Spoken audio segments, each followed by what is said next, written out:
Assalamualaikum warahmatullahi wabarakatuh. Perkenalkan saya Sarah Tibu Lestari dengan NPM C1C021053. Di sini saya akan menjelaskan tentang jurnal penyesuaian.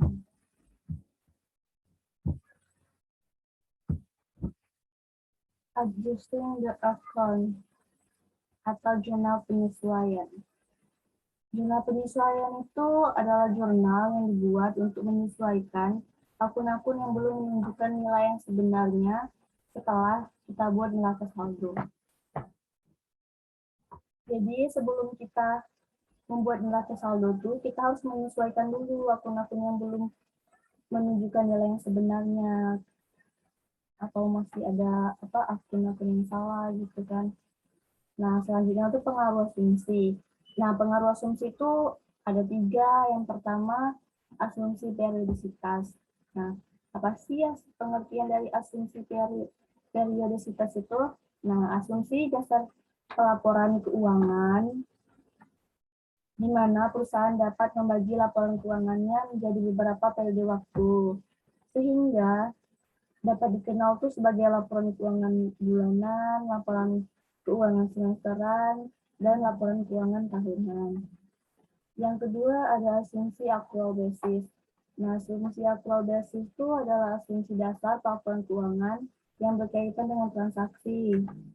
Di mana tuh transaksi baru akan dicatat ketika transaksi itu sudah terjadi, tanpa mempertimbangkan apakah ada uang yang kita terima atau uang yang kita keluarkan. Nah, yang ketiga itu ada asumsi cash basis. Apa sih asumsi cash basis itu? Nah, asumsi cash basis itu adalah asumsi dasar pencatatan transaksi, di mana tuh transaksi itu baru akan dicatat ketika uang yang diterima atau uang yang dibayarkan, ada uang yang diterima atau ada uang yang dikeluarkan oleh perusahaan.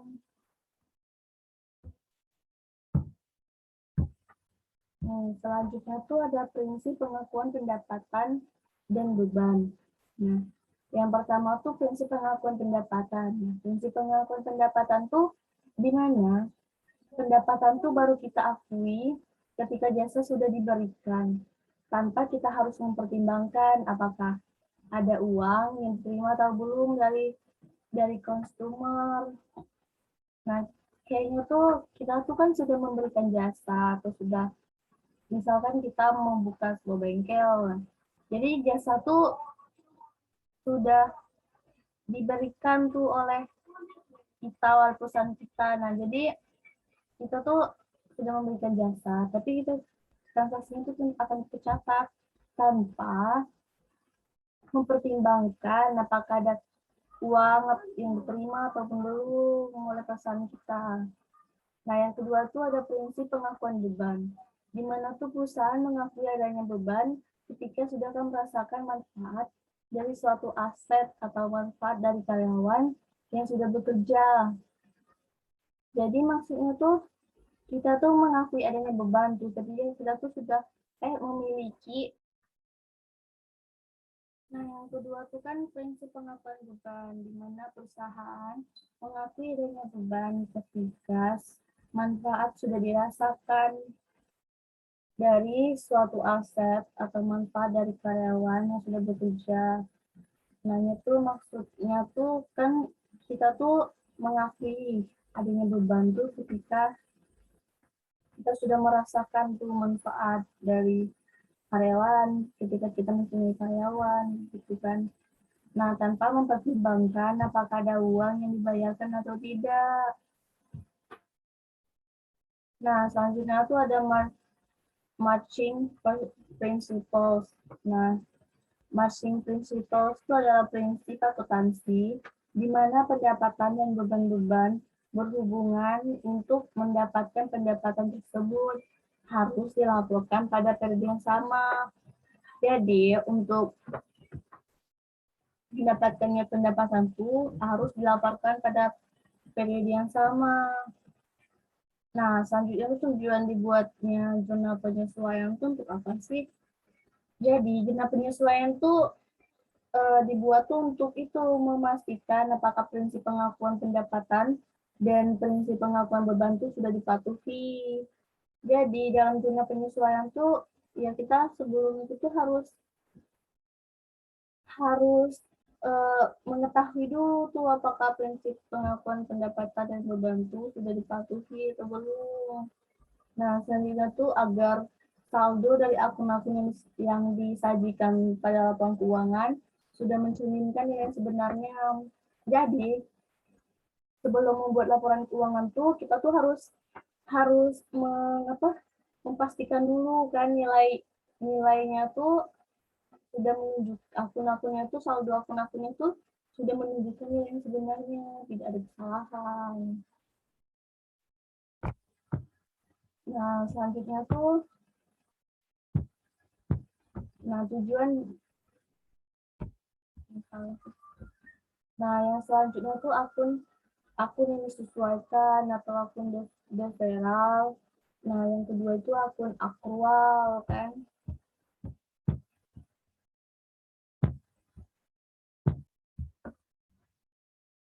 Nah, akun deferral itu apa sih?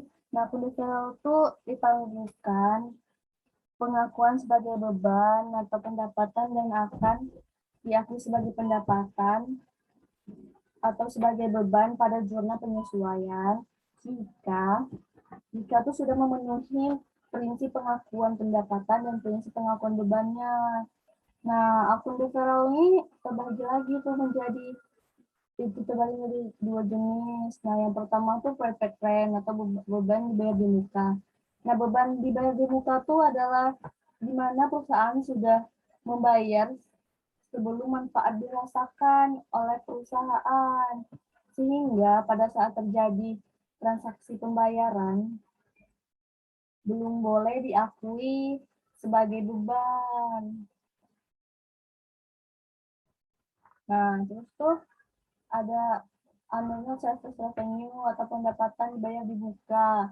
Nah, pendapatan dibayar di muka tuh ketika perusahaan sudah menerima uang atau jasa. Nah, tapi belum memberikan jasa kepada pelanggan sehingga belum boleh diakui sebagai pendapatan jasa. Jadi terus dulu pendapatan diterima di muka atau unearned revenue. Nah, selanjutnya itu ada supplies. Nah, supplies itu di mana setiap perusahaan itu membeli perlengkapan. Nah, hal tersebut akan menaikkan aset perusahaan. Nah, selanjutnya itu ada asuransi. Nah, asuransi itu adalah perusahaan itu membayar asuransi untuk melindungi mereka dari kejadian yang tidak diinginkan. Nah, selanjutnya itu ada peralatan. Nah, sama halnya dengan perlengkapan. Peralatan itu juga akan menaikkan nilai aset dan tidak akan hanya nilainya saja. Pada nilainya saat pertama kali membeli, sehingga contohnya itu saat kita membeli handphone kan. Nah, nilai jualnya tuh tidak akan sama dengan pertama kali kita membeli. Nah, selanjutnya itu kan yang kedua akun aktual kan. Nah, akun aktual tuh terbagi juga jenisnya jadi dua. Nah, yang pertama tuh ada accrued revenue atau pendapatan yang masih yang harus diterima. Nah, yang kedua tuh ada accrued expense atau beban yang masih harus dibayar. Nah, di mana tuh beban yang sudah terjadi karena manfaatnya itu sudah dirasakan. Tetapi sampai tanggal pelaporan diakui karena uangnya belum dibayarkan. Nah, sehingga tuh harus dibuat penyesuaian untuk mengakui beban tersebut. Nah, selanjutnya tuh ada contoh laporan keuangan kan. Nah, yang pertama tuh ada laporan posisi keuangan. Nah, terus tuh ada laporan laba rugi, Ada laporan ekuitas, laporan arus kas, dan laporan catatan atas laporan keuangan. Nah, jadi ini saja sih penjelasan dari saya tentang jurnal penyesuaian, di mana ada apa yang disesuaikan, tujuan dibuatnya jurnal penyesuaian, ada marching principles, ada prinsip pengakuan pendapatan beban, pengaruh asumsi, dan pengertian dari jurnal penyesuaian itu sendiri. Nah, jadi intinya tuh jurnal penyesuaian tuh dibuat tuh untuk menyesuaikan akun-akun tuh yang belum menunjukkan nilai yang sebenarnya. Jadi sebelum kita membuat neraca saldo itu kita harus menyesuaikan dulu akun-akun tuh yang belum menunjukkan nilai yang sebenarnya. Nah, jadi itu saja penjelasan dari saya. Maaf kan jika ada kesalahan dalam penjelasan saya, mungkin tidak terlalu jelas atau tidak terlalu mendetail, tapi itu saja yang bisa saya jelaskan. Terima kasih semuanya yang sudah menonton video saya, sudah mendengarkan penjelasan dari saya. Saya akhiri. Wassalamualaikum warahmatullahi wabarakatuh.